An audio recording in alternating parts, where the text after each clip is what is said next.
Okay, so one last detour stop before we go. I'm here at William Morris Chevrolet in Fillmore, California, and they've installed one of those Bosch units, or what appears to be a Bosch unit. I'll I'm gonna probably keep this partially as part of the road trip video, but I'm also going to, I think, do this as a standalone just because I feel the information is important enough to share separately. So, like I said, here, I'll link to I believe the dealership has a web page. I'll link to it, and again, this is noted on a plug share as well. So they have two branded Chevrolet Chargers here. This is, they have a J177 unit, and they have here is a CCS unit. Now, the thing that's important about the CCS unit is it does not require three-phase power. So I believe it's only 25 kilowatts. Now, I know they aren't charging for using it and things like that. I don't know what their policy is in regards to non-Chevy owners using it, so it's something to consider. And people have complained because there's no place to put the charge cord, but this isn't really any different than some of the EV Go stations have. Now they're laying it over the J7, 1772, so that's a little bit different. Um, I'm also low in my state of charge. So what I wanted to see is based on, you probably can't see the opening here, but based on how fast it charges, if I can get it to activate, it'll tell me what the true rate is of this, because I don't know that I've seen it listed other than I think they say 25 kilowatts, which makes it a odd sort of number. But let's see.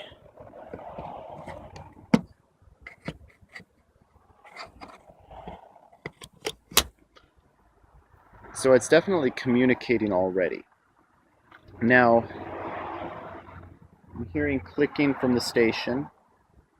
Let me go over there and see. So plug inserted. Um, says preparing.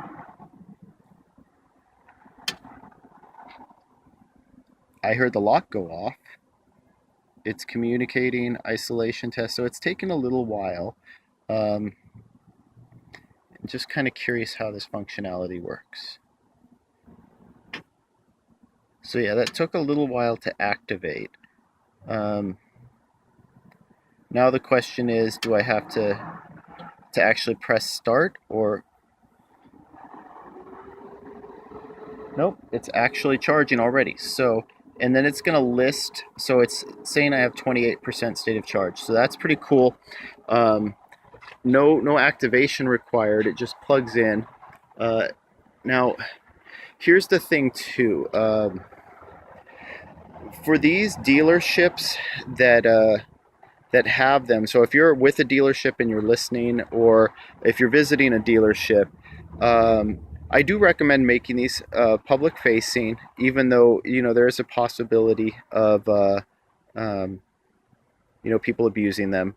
The other thing is, though, try to open them up to other vehicles, right? Because you build, like, I know a lot of these dealerships are talking about making them exclusively for Chevy products, but I just want to say, if you let Ionic EV owners plug in, VW e-Golf owners plug in, basically anybody, i3 owners, anybody with a CCS charger, it builds a lot of goodwill within the electric vehicle community, and you're more likely to sell them one of these beauties, right? Because if they know that you have their back as a dealership, and as someone that's pushing electric vehicles, They're going to recommend their friends to you. They're going to come to you. It's a win-win for everybody. And then from the electric vehicle owner's perspective, if you're going to charge here, don't just plug in, sit in your car, be isolated, right? I'm not here during business hours, it appears. But if I were, make sure you talk to the salesman. They benefit from the knowledge that you can give them about owning EVs, because they ultimately they want to sell cars, right? And if it's an electric vehicle they sell, so be it. And and so with that in mind, if you can tell them about your EV experience, it will help them sell electric vehicles in the future. They know what people look for, and they'll know what the owner's needs are likely to be, right? And so they'll be able to relay stories and communicate. And if there are businesses associated, right? So this dealership also has a nice little cafe and that's associated here. If you're here charging, patronize their business, right? Again, it's a win-win for everybody involved. So also, without further ado, what I want to do again is check inside the car, because I know it's charging, I know it's active, but based on the state of charge, um, I'll be able to tell exactly what the charge rate is. So let's see, here we go.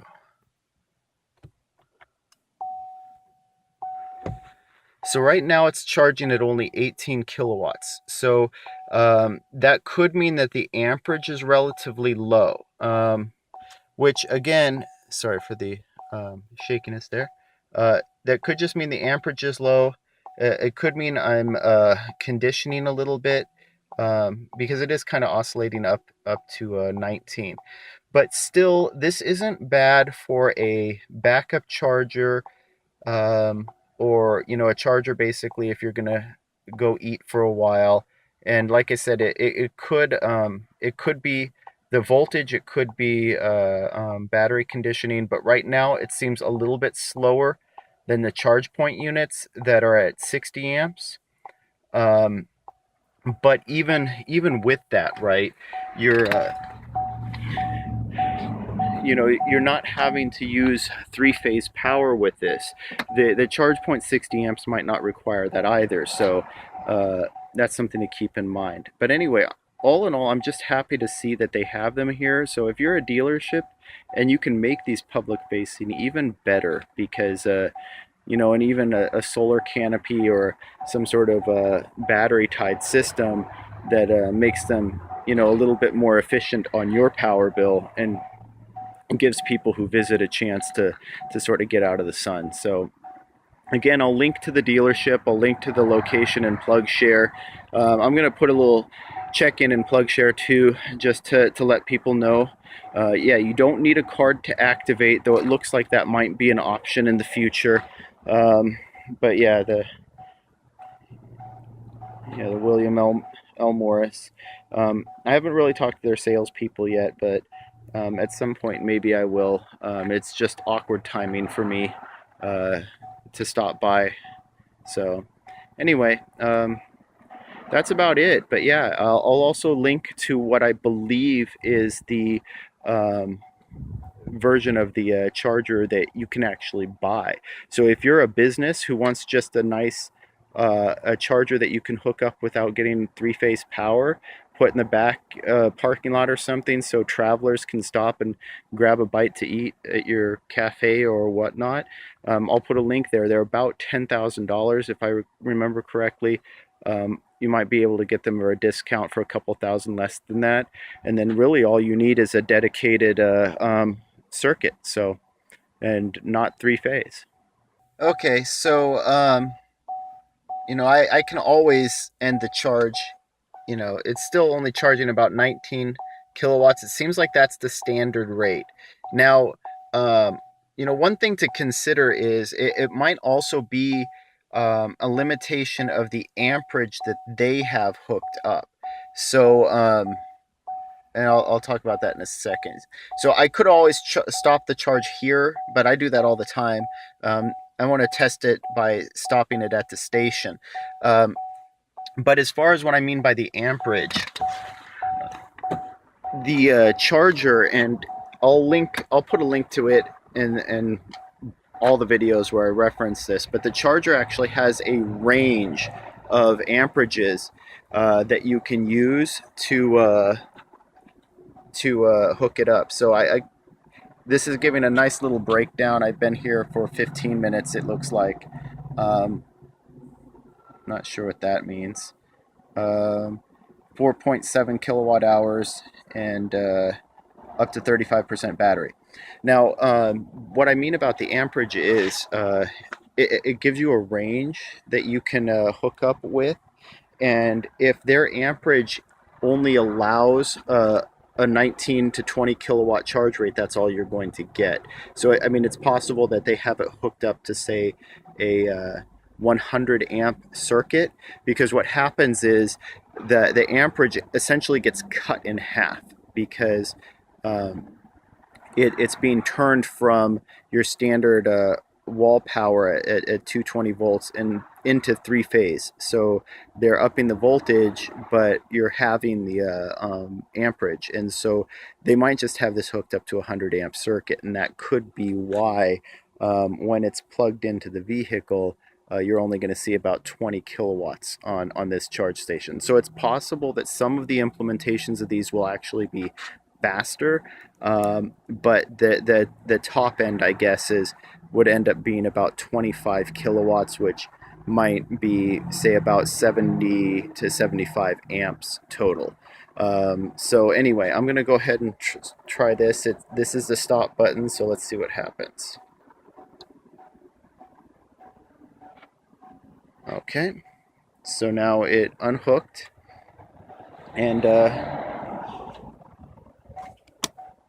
I'm able to remove the charge cord. So it's I'm gonna clean up the cords a little bit. It looks like they intended this basket to be where the charge cord goes, which that's actually a fine setup in my opinion. You don't need to go with the fancy cord hookup, and I'll take this out here in a little bit, but I mean, this is just the standard CCS port, so just don't want to get debris in it or anything like that, so don't put it in the dirt. But that seems like a perfectly fine place to put it. So, well, thank you, William L. Morris Chevrolet.